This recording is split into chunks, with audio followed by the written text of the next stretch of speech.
All right, let's take a look at our next part of our investigating probability with our mystery spinner problem. I have taken some time and I've spun a hidden spinner and I've recorded the results for us on this assignment sheet that you see in front of you. Using the information, we're going to try to figure out what the spinner looks like. So for us to figure this out, I put down here, we've got purple, orange, and green are our colors. Since the first spin came up with P for purple, we're going to start with that color. In order for me to be precise and accurate as I am going through to locate all of my spin results that were P for purple, I'm going to go ahead and I'm going to circle all of the spins that have P as the result. And while I'm talking, it's kind of complicated to count these as I go, so we'll get them circled and then we'll go back and we'll count them as accurately and precisely as we can. Almost missed that one. Let me just take a quick scan here. I think I've got them all. So let's see how many we have. 1, 2, 3.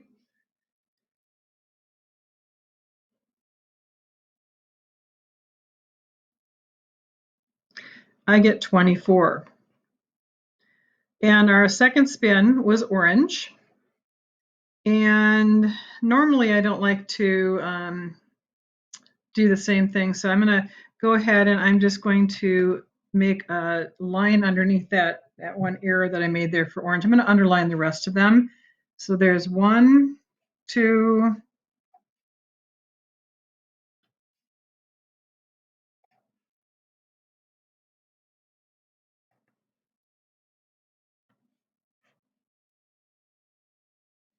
all right, I get 8 with the orange. And if I do the math, 24 plus 8 is 32. And if I'm trying to get up to 48, I should have 16 green. So let's just verify that. And I'm going to count them up and down this way. It's a little easier.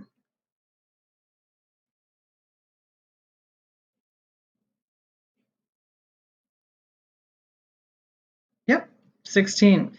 So if I add them all up, as you saw over here, we should have 48.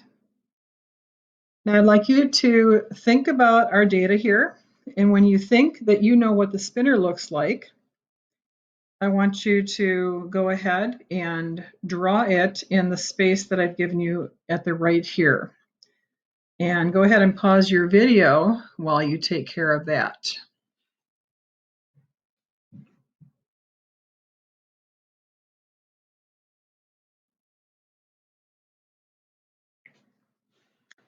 All right, so I'm going to guess that you have your spinner drawn. I'm going to leave that blank for right now.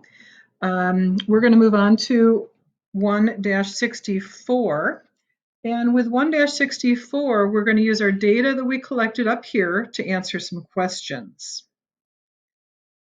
Based on our data, how can we describe the likelihood of landing on each part of the spinner? Now, there's a couple different ways for us to answer this question.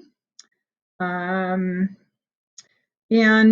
when we're doing this, I'm going to look at purple and I'm going to say, when I compare it to the other two colors, I'm going to say that it is very likely. If you would like to come up with a mathematical answer, that's fine. Orange is least likely, in my opinion, because it is the smallest number. And then I'm going to write somewhat likely for green. The next thing that they want us to do is move into our math data. And remember, we can write these as fractions, decimals, and percents. So for the spinner landing on purple, that would be 24 is my possible out of 48. 48. I can reduce that to 1/2, which makes it really easy for me to come up with a decimal and the percent, because we've been doing this all year with our portion webs.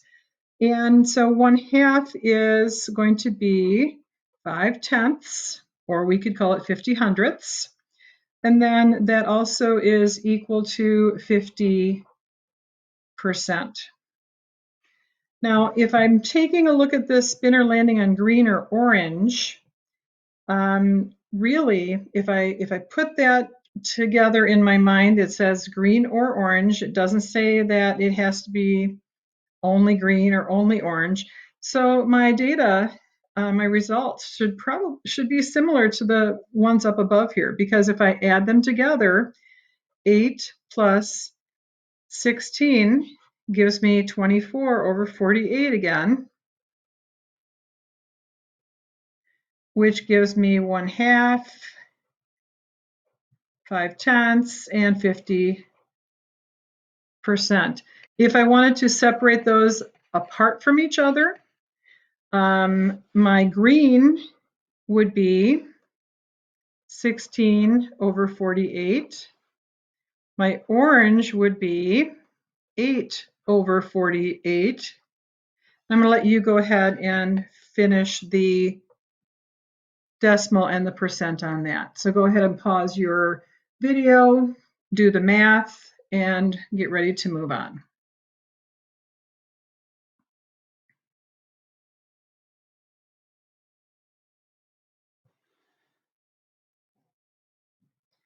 Okay, now that you're back, I've got another question for you to think about. If the teacher were to spin the spinner 15 more times, how might this change our answers? I'm going to go ahead. I'd like you to answer that question as part of your independent work. Also, we're going to take a moment and read this question. Are you certain that the portions that you drew for each color are the same size as the portions on your teacher's spinner? Why or why not? And that's a what do you think question, so it's kind of open for your interpretation as long as you have logic and some kind of mathematical reasoning behind it. I'll be fine with that. And then I'm going to go ahead and I'm going to draw the mystery spinner here.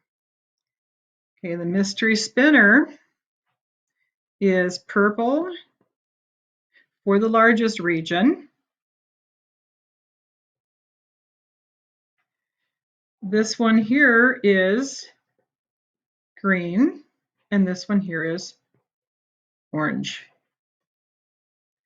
Here's another question that I'd like you to reflect on and answer for yourself. And it is time for you to go ahead and move into your independent part of your lesson for today. I have included some helpful information in the beginning of problem 168 connected to coins, cards, and number cubes. And I'd like you to make sure that you review that so that you're more familiar with what you're working with, and then move on to the other problems.